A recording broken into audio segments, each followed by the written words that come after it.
Saya bersama Profesor Maja Dr. Fatimah Kayat, Pensyarah Kanan Fakulti Industri Asas Tani Universiti Malaysia Kelantan. Yang hari ini juga mewakili Majlis Pemulihan Negara untuk kita bincangkan tentang pemulihan sekuriti makanan negara. Terima kasih Prof bersama kita pada hari ini. Okey. Baik. Dan kalau kita nak lihat tentang makanan dan sebagainya, tapi terlebih dahulu mungkin kita nak tanyakan pandangan Doktor lah, pandangan Prof ni tentang MPN yang dipengerusikan oleh mantan Perdana Menteri Tan Sri Muhyiddin Yassin telah ditubuhkan sejak Julai 2021. Jadi apakah pandangan yang berbagi Prof tentang penubuhan ini? Okey, kalau kita sedia maklumlah MPN tu tertubuh 2021 yang mana itu adalah pasca COVID lah. Yang mana kita sedia maklum juga disebabkan COVID-19 ni dia secara langsungnya banyak memberi kesan yang mendalam kepada kita punya kelangsungan hidup, kita punya aktiviti, di mana antara kesan yang saya rasa semua orang terkesan adalah dari segi kenaikan kos. Dan juga ada juga yang kehilangan pekerjaan. Dan MPN itu ditubuhkan untuk memulihkan menangani isu-isu pasca COVID. Yang mana sebenarnya dia dah bermula. Sebab waktu kita PKP lagi dia dah bermula, cuma mungkin kita tak nampak. Dan benda ini bukannya mudah lah, sebab dia meliputi pelbagai bidang, pelbagai sektor. Itu yang saya nampak lah. Okey, antara yang ramai juga keluhkan dan juga ramai juga yang tidak faham tentang terma ini iaitu sekuriti makanan negara. Apa itu sekuriti makanan negara? Okey, bila kita bercakap tentang sekuriti makanan ni, dia merujuk kepada jaminan makanan. Okey. So kalau kita bercakap tentang jaminan makanan, ada 4 perkara yang kita kena tahulah. Yang pertama adalah dari segi availability. Ketersediaan makanan tu. Adakah makanan tu ada untuk kita makan? Yang keduanya adalah accessibility, kebolehcapaian. Kalaupun makanan tu ada, adakah kita mampu untuk membelinya? Kadang dia ada depan mata tapi kita tak mampu nak membeli. Kemudian yang ketiganya adalah penggunaan makanan tu. Adakah makanan yang kita ada tu berkhasiat, bernutrisi dan selamat untuk dimakan? Dan yang keempat dari segi stability. Adakah makanan itu ada pada masa yang akan datang? Atau ada pada masa ni je? Macam mana jaminan tu ada? So 4 perkara ni perlu ada, barulah kita rasa sekuriti makanan tu atau selamat terjamin ada makanan untuk kita. Secara ringkasnya, adakah makanan bekalan itu mencukupi untuk kita semua, bukan sahaja sekarang tapi juga masa-masa akan datang dan mampu kita dapatkan. Tapi kalau kita lihat tadi Prof sendiri ada kata tentang pandemik COVID-19 ni memberi kesan. Jadi apakah kesannya kepada sekuriti makanan negara setakat ini? Kita semua faham dan maklum bahawa bila ada COVID-19 itu kita ada sekatan perjalanan. Sekatan perjalanan dari segi di pelbagai sektor, yang mana sekatan-sekatan ini telah memberi gangguan dalam kita punya rantaian bekalan. Bila kita cerita pasal sekuriti makanan, bukan sahaja makanan yang ada depan mata kita. Daripada pengeluar, maksudnya daripada petani, orang yang mengeluarkan makanan itu sendiri, peternak, nelayan, kepada mana makanan itu seterusnya, pemborong, peruncit, pengendali makanan dan seterusnya, barulah sampai ke meja kita. Ke consumer. Consumer. Jadi bila ada gangguan disebabkan oleh faktor-faktor tadi, sekatan dan juga banyaklah yang kita tak boleh nak lakukan. Jadi dia memberi tekanan dari segi pengeluaran makanan tu sendiri dah terjejas. Kemudian kos di pelbagai peringkat, logistiknya, kaedah penyimpanannya, dan mungkin setengah dalam rangkaian tu mungkin dah ada hilang pekerjaan dan sebagainya. Jadi bekalan makanan ni tidak mencukupi. Dan kalaupun ada, mungkin kadarnya tidak berkualiti dan sebagainya. Jadi itu kesan yang agak drastik lah. Dan antara lainnya menjadi keluhannya adalah kos sebenarnya. Memberi kos yang tinggi. Jadi apabila dah berlaku macam itu, pastinya MPN cuba untuk memulihkan isu ini. Jadi apakah cabaran dalam fasa pemulihan ni, Prof? Cabaran utama dia sangat luas. Okay. Sebab bila kita sentuh tadi tentang rangkaian bekalan kan. Tapi saya nak cuba highlight yang bahagian pengeluar je dulu. Okay. Sebab itu adalah perkara yang pokok. Perkara pokok pengeluar daripada makanan tu berasal. Jadi kalau pengeluar kita merujuk kepada pertanian lah. Okay. Sumber tu Sumber dia. Pertanian yang kita sedia maklum, golongan petani ni banyak kekangan dia. Okay. Kita punya makanan, kenapa kita tak cukup makan? Maksudnya tak cukup dari segi bekalan. Kita terlalu bergantung kepada import. Makanan pengeluaran dalaman negara kita tak cukup. Antara ada 3 faktor utama lah yang kita nampak. Yang pertama adalah dari segi kekangan kewangan. Kekangan kewangan di kalangan petani menyebabkan kita punya pengeluaran pada skala yang kecil. Okay. Bila pengeluaran skala kecil, jumlah yang kecil, kita nak pasarkan pun susah. Okay.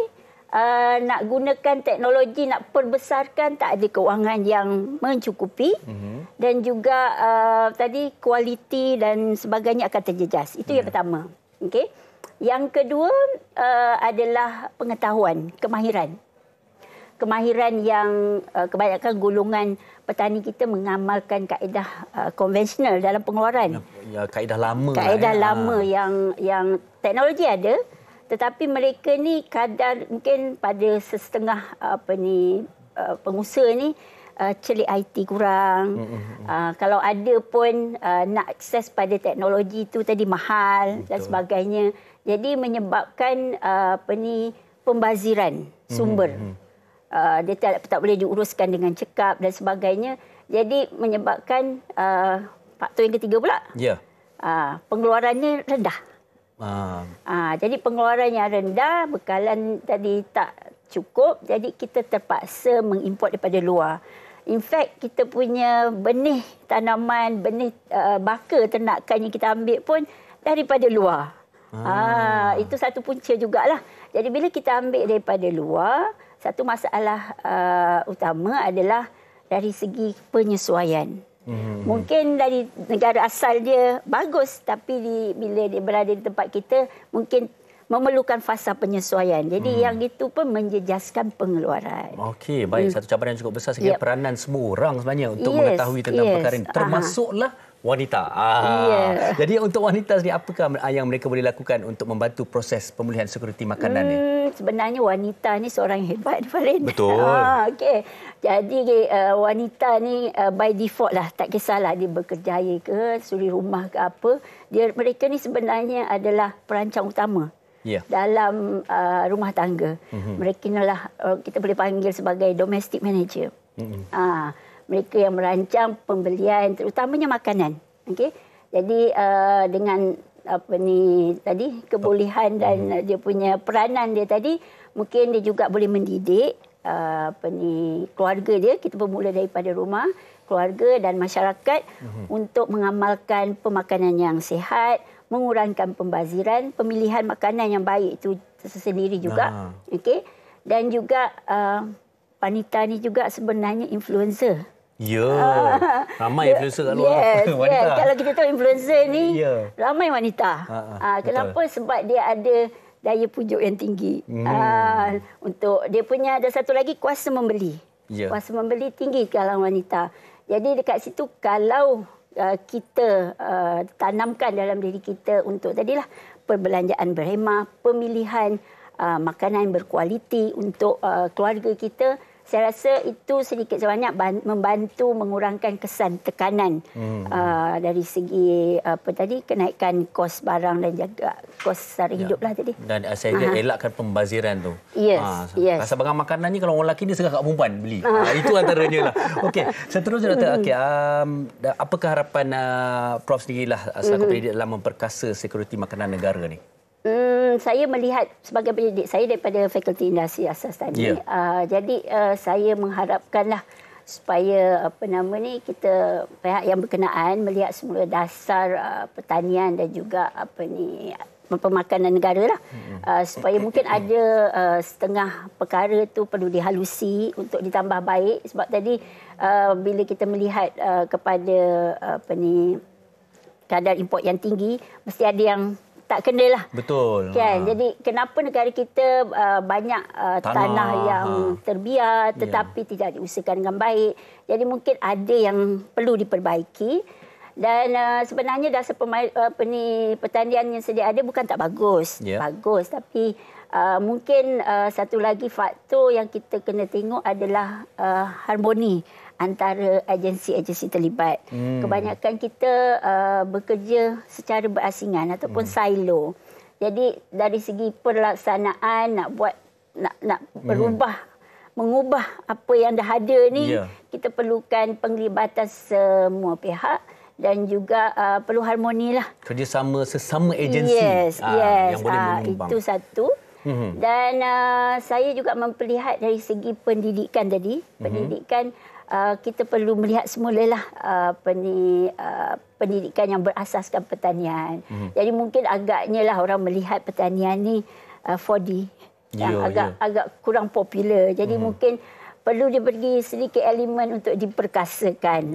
Petani moden ada. Menggunakan teknologi. Menggunakan teknologi. Di penghujung perbincangan kita, memandangkan MPN masih menjalankan tugas-tugas pemulihan negara ketika ini. Jadi apakah cadangan pemulihan segera daripada pandangan Prof Lee dalam mempercepatkan keberhasilan dalam menangani isu sekuriti makanan ni, Prof? Saya rasa melibatkan semua pihak.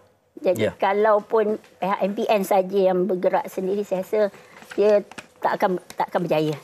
Jadi semua pihak tadi daripada pelbagai sektor yang terlibat secara langsung terutamanya dalam rantai bekalan tadi, maknanya daripada pengeluar, pemborong, pengedar, dia punya pengendali makanan itu sendiri perlu sama-sama berganding bahu untuk merealisasikanlah usaha murni untuk kita memastikan setiap orang ni cukup makan. Cukup makan, dapat makanan yang berkhasiat dan dia ada maknanya mampu kita dapatkan. Okey, jadi saya kira peranan Prof ni pun cukup besar di Fakulti Industri Asas Tani dalam isu ini. Terima kasih bersama-sama kita Profesor Madya Dr. Fatimah Kayat, Pensyarah Fakulti Industri Asas Tani Universiti Malaysia Kelantan.